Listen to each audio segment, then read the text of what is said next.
आरोग्य। नमस्कार, मैं डॉक्टर मानसी आप सभी दर्शकों का आरोग्यम कार्यक्रम में हार्दिक स्वागत करती हूँ।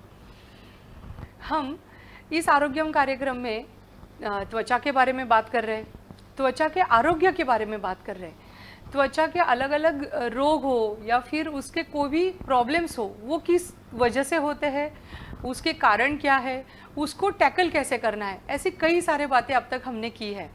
हमसे डॉक्टर अर्चना जी अब तक जुड़ी हुई है और इस बार भी हमने उन्हीं को आमंत्रित किया है।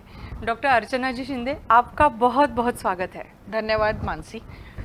तो जैसे आप सभी दर्शकों को पता है कि हम आपसे भी कुछ सवाल लेते हैं। अगर आपके मन में भी त्वचा रोग को लेकर या त्वचा के आरोग्य को लेकर कोई भी सवाल मन में आ रहा हो तो आप हमसे ज़रूर संपर्क कर सकते हैं। हम आपसे जो भी सवाल आएंगे वो हम हमारे डॉक्टर के साथ साझा करेंगे और वो डॉक्टर हम आपके जो भी सवाल होंगे उनके जवाब देने की पूरी तरीके से कोशिश करेंगे।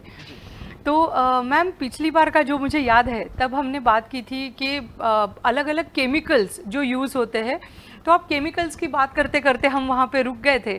तो अगर आप वहीं से शुरू करें कि कौन से ऐसे केमिकल्स हैं कि जो हमारे स्किन के लिए नहीं अच्छे हैं। तो क्योंकि बहुत बार आजकल हम ये लेने भी जाते हैं तो केमिकल्स देखते हैं लेकिन आधा अधूरा नॉलेज की वजह से हमको समझता नहीं है। राइट जी। बहुत से जो ब्यूटी प्रोडक्ट्स हैं या जो कॉस्मेटिक प्रोडक्ट्स होते हैं वो मैन्युफैक्चरिंग करते समय जो केमिकल्स है उनका यूज़ करके ये ब्यूटी प्रोडक्ट्स बनाए जाते हैं, कॉस्मेटिक प्रोडक्ट्स बनाए जाते हैं। बहुत कॉमन है सोप्स में, आपके शैम्पूज में, आपके हेयर कंडीशनर्स में, आपके क्रीम्स में, हर इसमें केमिकल का बहुत प्रमाण में यूज़ होता है।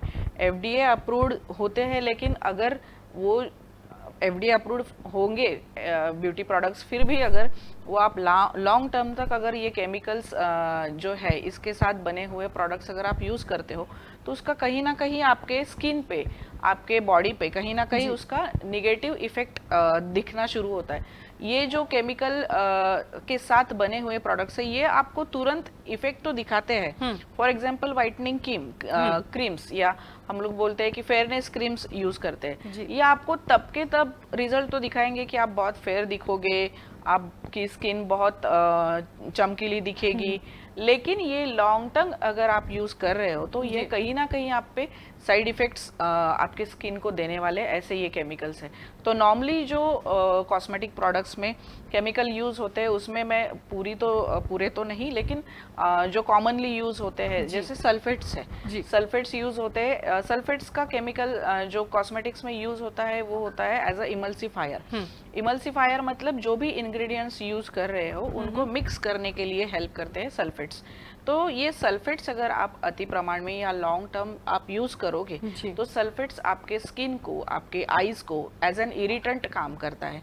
ये इरिटेंट काम करेगा तो ये पोर्स ब्लॉक करेंगे। अगर स्किन के बारे में बोलेंगे तो आपके विजन के लिए प्रॉब्लम कर सकता है, आपके लंग्स के लिए, क्योंकि आप लोकल एप्लीकेशन करोगे, आपका नेजल एरिया भी वही है जहाँ से आप रेस्पिरेशन कर रहे हो, तो अगर उसकी फ्यूम्स अगर जा रही है आपके लंग्स में कहीं पे ये कार्सिनोजेनिक इफेक्ट, मतलब कैंसर जैसे भी इफेक्ट, ये अगर आप ये लॉन्ग टर्म यूज करते हो तो ये sulphates they are not good for your skin.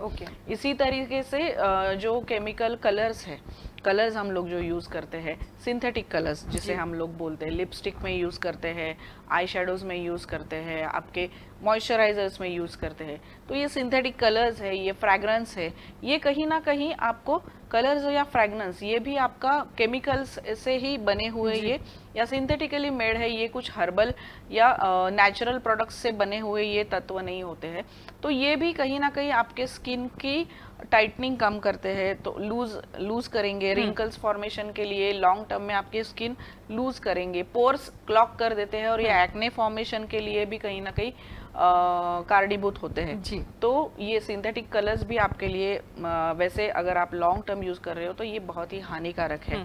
इसी तरीके से फॉर्माल्डिहाइड भी यूज होता है। ये एक्चुअली ये यूज होता है कि वो जो प्रोडक्ट आपने बनाया है वहाँ पे आपको बैक्टीरिया ग्रो ना हो, इसके लिए गैस फॉर्म में यूज करते हैं वो प्रोडक्ट के लिए। लेकिन अगर आप वही जैसे आप फॉर्माल्डिहाइड अगर वो प्रोडक्ट आप स्किन को लगा रहे हो तो रेस्पिरेशन से वो कहीं ना कहीं लंग में जाने वाला है, तो ये पॉजिटिव फैक्टर होता है, आपको कार्सिनोजेनिक इफेक्ट देने वाला ये प्रोडक्ट है, जी। ये तत्व है फॉर्माल्डिहाइड। तो ये कहीं ना कहीं आपके रेस्पिरेशन से आपके लंग्स तक, मतलब आपके फुफ्फुसों तक जाके ये कहीं ना कहीं आपको हानि दे सकता है भविष्य में। लोकल एप्लीकेशन से स्किन कैंसर में बहुत ही कॉमनली कॉजेटिव ऑर्गन ये फैक्टर है। तो अगर आप ये लॉन्ग टर्म अगर यूज़ कर रहे हो तो ये आपको स्किन कैंसर के लिए भी कहीं ना कहीं ये कारणीभूत हो सकता है। तो सिंथेटिकली जो भी दवाइयाँ या जो भी केमिकल्स आप यूज़ करते हो, इसी तरीके से विटामिन सी जी। नेचुरली प्रोडक्ट से, जैसे कि आंवला है, जी। आंवला से या लाइम, स्वीट लाइम है, इससे जो विटामिन सी मिलता है वो, और सिंथेटिकली जो मतलब केमिकल्स से जो विटामिन सी मिलता है, इसमें काफ़ी फ़र्क है। बहुत से प्रोडक्ट्स में लिखा होता है कि इट कंटेंट्स विटामिन सी, लेकिन आपने ये देखना है कि वो नेचुरली हर्बल प्रोडक्ट से मिला हुआ मिला हुआ विटामिन सी है, या ये सिंथेटिकली बनाया हुआ विटामिन सी है। क्योंकि vitamin C also causes cancer, अगर आप ये लॉन्ग टर्म तक सिंथेटिकली जो बना है वो अगर आप विटामिन सी यूज़ करते हो स्किन के लिए।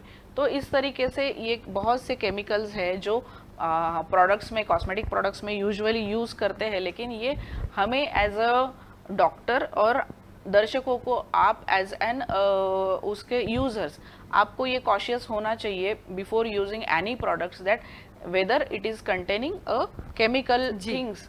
क्योंकि ये बाइंडिंग एजेंट या इमल्सिफायर एजेंट, ये सब जो होता है, ये सब केमिकल से बने हुए तत्व होते हैं।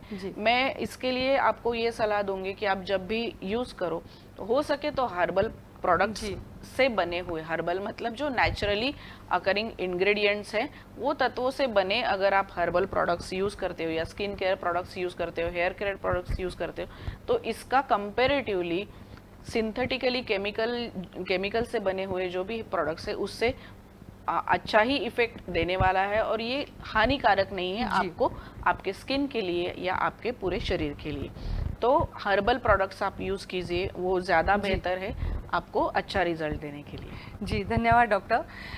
जैसे डॉक्टर अभी बात कर रही थी, तो जितना आसान या फिर जितना आसानी से हम कोई भी जाके प्रोडक्ट लेकर आते हैं, ये जितना आसान है, मुझे लगता है कि इतना आसानी से ये हमें नहीं लेना चाहिए, क्योंकि ये लॉन्ग टर्म इफेक्ट जो है ये काफ़ी भयावह है और चेतावनीदायक भी है। तो नेक्स्ट टाइम से आप जब भी कोई भी प्रोडक्ट खरीदें, पहले तो ज़्यादा से ज़्यादा ये हम तय करेंगे कि वो हर्बल प्रोडक्ट हो, और अगर गलती से आपको कुछ केमिकल्स खरीदने भी पड़े तो भी वो ऐसे केमिकल्स खरीदे जो कि नेचुरल सोर्सेज से आते हो, क्योंकि जो डॉक्टर अभी कह रही है उससे हमारे और प्रॉब्लम्स हम बढ़ा लेंगे, सिर्फ आज का या फिर 2 दिन बाद हम कैसे दिखने वाले हैं उसको देखकर।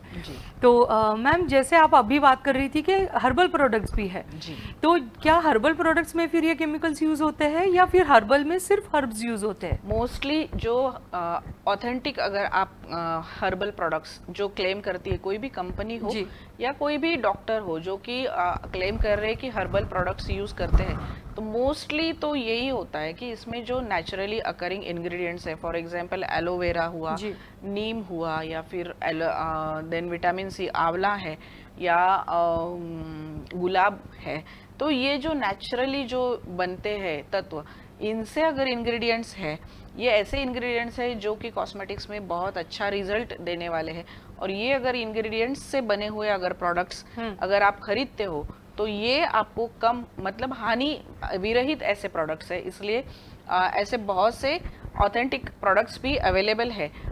मैं खुद एक रिसर्चर करके बीवीजी लाइफ साइंसेस में काम करती हूँ, तो और डॉक्टर भी हूँ, तो आई कैन क्लेम दैट हम लोग जो प्रोडक्ट्स बनाते हैं स्किन केयर के या कॉस्मेटिकल्स में हम लोग जो प्रोडक्ट्स बनाते हैं वो कम्प्लीटली नेचुरल इंग्रेडिएंट्स से बने हुए, और जहाँ पे कहीं पे भी केमिकल का यूज़ ना किए हुए बने हुए ऐसे प्रोडक्ट्स हम लोग यूज़ करते हैं। तो इसमें बहुत ही मतलब अगर स्किन केयर में आप देखेंगे तो बहुत अच्छी 2 रेंजेस हमने बनाई हैं, जो कि एक तो डे टू डे लाइफ में यूज़ करने के लिए, एक्ने और पिंपल्स के लिए काम करने के लिए हमने एक्ने गो नाम का एक क्रीम बनाया है। दूसरा एक है एंटी एजिंग क्रीम, जिसे हम लोग यूगेन, मतलब जो आपकी यूथ को अगेन गेन करता है, ऐसा नाम इंडिकेट करता है। तो ये एंटी रिंकल क्रीम हमने बनाई है और ये कम्प्लीटली हर्बल प्रोडक्ट से बनी हुई, और इसकी हमने जांचें भी एनिमल स्टडीज पे की है जी। इसके बाद हम लोग क्लेम करते हैं कि नहीं, ये प्योरली हर्बल बेस्ड प्रोडक्ट्स हमने बनाए हैं। और तो ये दो प्रोडक्ट्स हर्बल में, मेरी तरफ से तो मैं ये ऑथेंटिकली या 100% बता सकती हूँ कि ऐसे ये केमिकल फ्री प्रोडक्ट्स हमारे पास अवेलेबल है, जो कि दर्शक भी यूज़ कर सकते हैं। जी जी, धन्यवाद डॉक्टर।